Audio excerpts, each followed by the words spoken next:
আমরা জানি জাভা হচ্ছে স্ট্রং টাইপ।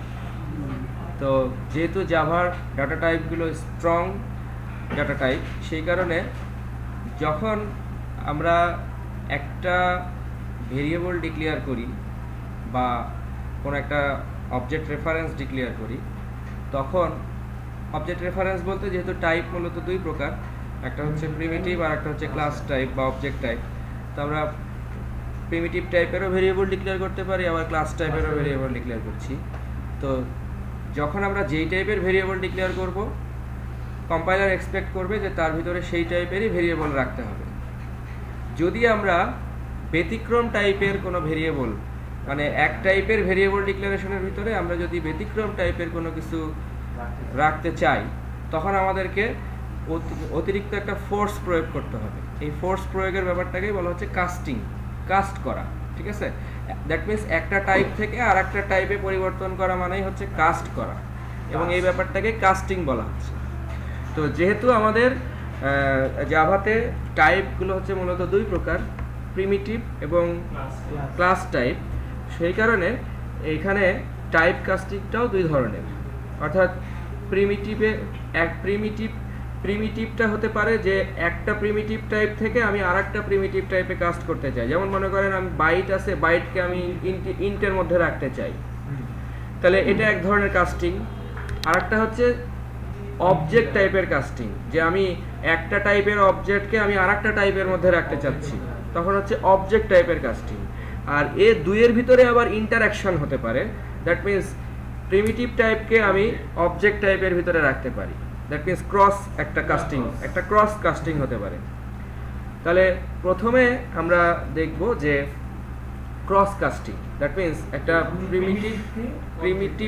প্রিমিটিভকে অবজেক্টে বা অবজেক্টকে প্রিমিটিভে, প্রতি ক্ষেত্রেই কিন্তু আবার রিভার্স আছে, এপাশ থেকে এপাশে, এপাশ থেকে এপাশে। তো এখানে আমরা দেখি যে একটা স্ট্রিং ভেরিয়েবল ডিক্লেয়ার করা হলো, string S is equal to 13।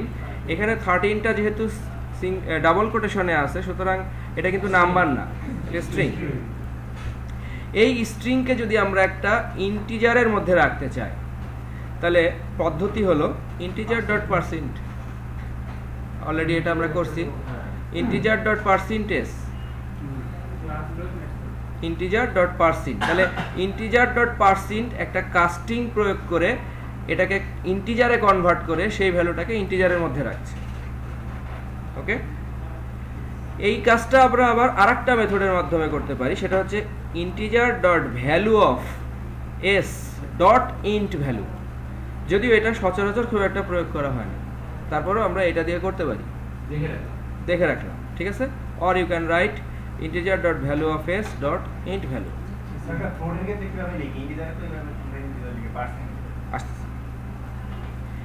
এরপরে আমরা দেখব রিভার্সটা, যে এটা তো আমরা করলাম কি স্ট্রিং থেকে ইন্টিজার, মানে এটা কিন্তু আমরা ক্রস কাস্টিং করছি, অর্থাৎ প্রিমিটিভ থেকে অবজেক্ট, আবার অবজেক্ট থেকে প্রিমিটিভ। ঠিক আছে, এটা আমরা দেখলাম যে অবজেক্ট থেকে কিভাবে প্রিমিটিভে কাস্ট করা যায়। যেমন আমাদের মূল ভ্যালুটা ছিল হচ্ছে কি এটা অবজেক্ট টাইপ, এটাকে আমরা একটা প্রিমিটিভ টাইপে কাস্ট করলাম।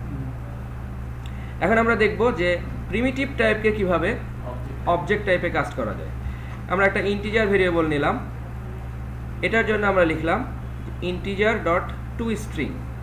টু স্ট্রিংয়ের ভিতরে একটা ডেসিমাল মানকে দিয়ে দিলে সে এটাকে স্ট্রিংয়ে, টু স্ট্রিংয়ের কাজ হচ্ছে স্ট্রিংয়ে কনভার্ট করা, ইন্টিজারকে স্ট্রিংয়ে কনভার্ট করা। ঠিক আছে, ইন্টিজার ডট টু স্ট্রিং, তাহলে এটা আমরা স্ট্রিংয়ের মধ্যে রেখে দিলাম। তাহলে এই যে 14, এই 14 কিন্তু এখন আর ইন্টিজার নাই, এখন হয়ে গেছে স্ট্রিং। ঠিক আছে, আরও একটা আমরা দেখি, যখন আমরা স্ট্রিং থেকে ডাবল, তখন আমরা লিখব যে double dot value of dot double value. ঠিক আছে, double dot value of dot double value, এভাবে করব। এটাকে ডাবল, এটা যেরকম আমরা ইন্টিজারের ক্ষেত্রে করলাম, ডাবলের ক্ষেত্রে আমরা এরকম পার্স ডাবল করতে পারি। পার্স ডাবলের ভিতরে আমরা স্ট্রিং দিয়ে দিলে ওইটা তখন এটা স্ট্রিংয়ে, হ্যাঁ ডাবলটা তখন স্ট্রিংয়ে কনভার্ট হয়ে যাবে। ঠিক আছে, তো এভাবে আমরা করতে পারি। আর ঠিক একইভাবে যখন আমরা ডাবল থেকে স্ট্রিংয়ে যাব তখন আমরা এখানে লিখব যে ডাবল ডট টু স্ট্রিং। আচ্ছা, এখানে একটা বিষয় একটু আপনারা লক্ষ্য করে থাকবেন যে এই ডাবল এবং এই ডাবল কিন্তু এক না, এবং এই ইন্ট আর এই ইন্টিজার কিন্তু এক না, ঠিক আছে? তো এটা সম্পর্কে আমরা আলোচনা করব। এটা আসলে প্রিমিটিভ টাইপের একটা ভেরিয়েবল, প্রিমিটিভ টাইপ, আর এই ইন্টিজার কিন্তু ক্লাস টাইপ, ঠিক আছে? তো প্রিমিটিভ আর ওই রিলেটেড প্রতিটা প্রিমিটিভের জন্য তার রিলেটেড ক্লাস আছে, সেই ক্লাসগুলোকে বলা হয় র্যাপার ক্লাস। আমরা ওই সেকশনটা পরে আলোচনায় যাব। তাহলে এই যে এই ডাবলটা হচ্ছে প্রিমিটিভ, কিন্তু এই ডাবলটা হচ্ছে ক্লাস, ঠিক আছে? সেজন্য ক্লাস ডট মেথড, কিন্তু এই ছোট হাতের ডাবল ডট কোনো মেথড নাই, কারণ প্রিমিটিভ কোনো মেথড না। ওকে, ঠিক একইভাবে আমরা এখানে দেখতে পাচ্ছি যদি লং হয় তাহলে লং ডট ভ্যালু অফ, এগুলো আমি জাস্ট ব্লক করে রাখছি, লং ডট টু স্ট্রিং। তাহলে প্রথমে আমি এই ক্রসটা দেখে নিলাম, এগুলো আমাদের জাস্ট বিভিন্ন কাজে পরবর্তীতে ব্যবহার হবে। অনেক সময় দেখা যাচ্ছে আমার স্ট্রিংকে নাম্বারে ইন্টিজারে কাজ করতে হচ্ছে, আবার নাম্বারকে স্ট্রিংয়ে কাজ করতে হচ্ছে, এরকম বিভিন্ন কাজ করতে হবে আমাদের। একটা টাইপকে আর একটা টাইপে অবশ্যই আমার কাজ করতে হবে। এখন আমরা আসি প্রিমিটিভ টু প্রিমিটিভ কাস্টিং, অর্থাৎ চার থেকে ইন্টিজার, ক্যারেক্টার থেকে ইন্টিজার।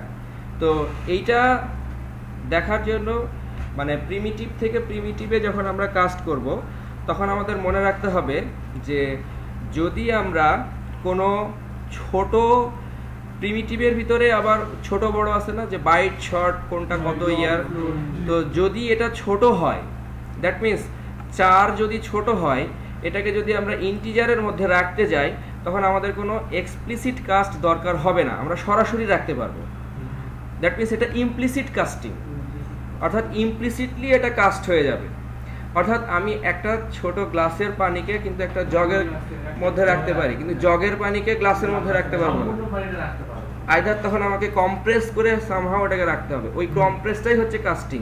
যখন আমি অতিরিক্ত জিনিসকে ছোট জিনিসের মধ্যে রাখতে যাব তখন সেটা হচ্ছে কাস্টিং, ঠিক আছে?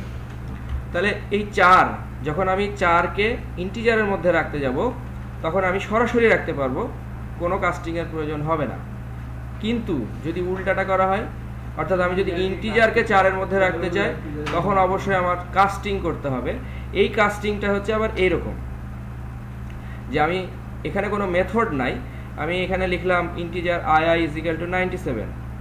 এখন এই যে ii দ্যাট মিনস 97, এই 97কে মনে করেন এটা হচ্ছে একটা মোড়ক, 97কে যদি আমি না বাঁধি তাহলে এটা তো ছোট হচ্ছে না, তাহলে আমি এটার মাধ্যমে এটাকে কি করলাম, কাস্টিং করে টাইট করে এই 4-এর মধ্যে রাখলাম।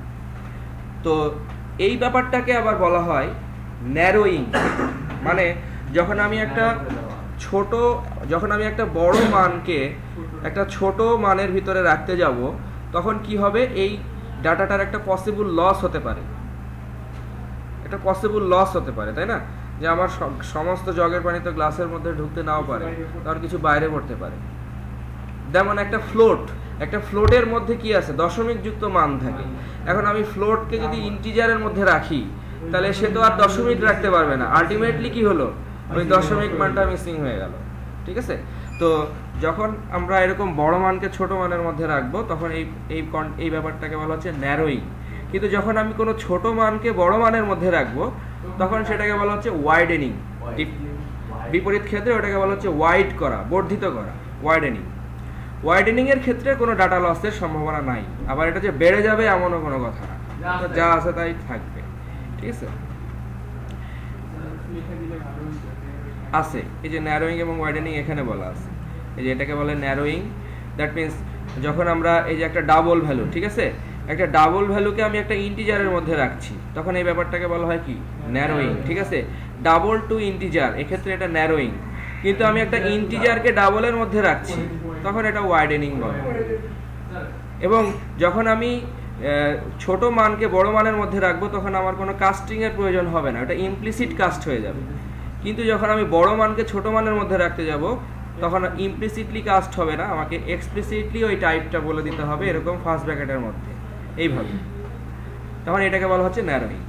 ওকে, এটা কাস্টিং দেখি। এটা হচ্ছে 4 থেকে স্ট্রিং, অর্থাৎ এটা আবার একটা ক্রস 4 থেকে স্ট্রিং। 4 থেকে স্ট্রিং করার জন্য একটা 4-এর মধ্যে আমি এক্স কে রাখলাম। 4 থেকে স্ট্রিং করার জন্য মেথডের নাম হচ্ছে, মনে রাখতে হবে, string dot value of c. String dot value of c, string dot value of c, এটা আমাকে এই 4 থেকে এক্সটাকে একটা স্ট্রিংয়ে কনভার্ট করবে। 4 হচ্ছে সিঙ্গেল কোটেশন, স্ট্রিং হচ্ছে ডাবল কোটেশনে রাখতে হবে। তো এই মোটামুটি আমরা প্রথমে যেটা দেখলাম, এটা হচ্ছে যে কিভাবে একটা প্রিমিটিভ টাইপ থেকে আর একটা প্রিমিটিভ টাইপে কাজ করা যায়। এটা জাস্ট আমি কিছু স্যাম্পল দিয়েছি, এছাড়া আরও কিছু স্যাম্পল এই এক্সাম্পলের ভিতরে নিচে আলাদা করে দেওয়া আছে, যে প্রতিটা টাইপের জন্য আলাদা করে বলা আছে যে কিভাবে কি করতে হবে। আমরা জাস্ট একটা বেসিক ইয়াটা দেখলাম, ওই বেসিক রুলসটা মেনে ওই বাকিগুলোর ভিতরে ওইভাবে কাস্টিংগুলো করা যাবে। ঠিক আছে, তো প্রিমিটিভ টু প্রিমিটিভ কাস্টিং এবং প্রিমিটিভ থেকে অবজেক্টে কাস্টিং। ঠিক আছে, অবজেক্ট বা ক্লাস টাইপের কাস্টিং, এই এক্সাম্পলটা আমরা এখানে দেখলাম। আমরা নেক্সট এক্সাম্পলের মধ্যে দেখবো হচ্ছে একটা অবজেক্টকে আর একটা অবজেক্ট টাইপে কীভাবে কাস্টিং করা যায়। দ্যাট মিনস এটা হচ্ছে অবজেক্ট টাইপ কাস্টিং। আপনার এই যে যদি ক্যারেক্টার স্ট্রিং থেকে ক্যারেক্টার মানে 4, অর্থাৎ এটা একটা স্ট্রিং, তো আমরা জানি যে 4 হচ্ছে সিঙ্গেল ক্যারেক্টার, তাই না? তো এই পুরো স্ট্রিংকে কিন্তু সে 4-এ কনভার্ট করতে পারবে না, সেজন্য আমাদেরকে একটা পজিশন ধরে ধরে এটাকে কনভার্ট করতে হবে। তো আমি এখানে একটা লাইন দিয়ে দেখাইছি যে 0 নম্বর পজিশন, দ্যাট মিনস ডাব্লুকে কীভাবে 4-এ কনভার্ট করা যাবে। তো এটা করতে গেলে আমরা যদি পুরো জিনিসটাকেই করতে চাই, তাহলে এখানে একটা ফর লুপ চালাইতে হবে। ফর লুপ চালায় আমরা এখানে বললাম যে, এখানে আমরা বলবো যে SSS dot length, SSS dot length হচ্ছে মেথড, আর এইখানে এসে আমরা বলবো যে 4-এ কনভার্ট করে এখানে আমরা বলবো হচ্ছে আই।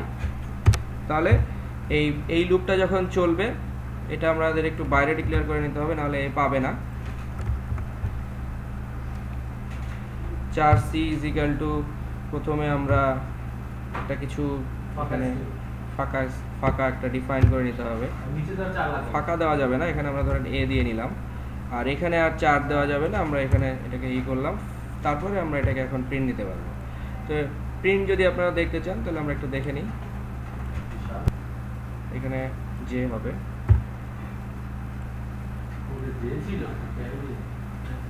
তাহলে এখানে আমরা দেখতে পাচ্ছি যে আসলে আমরা এই প্রিন্টটাও এর ভিতরে দিতে হবে। হ্যাঁ, প্রতিবারই প্রিন্ট দেখ।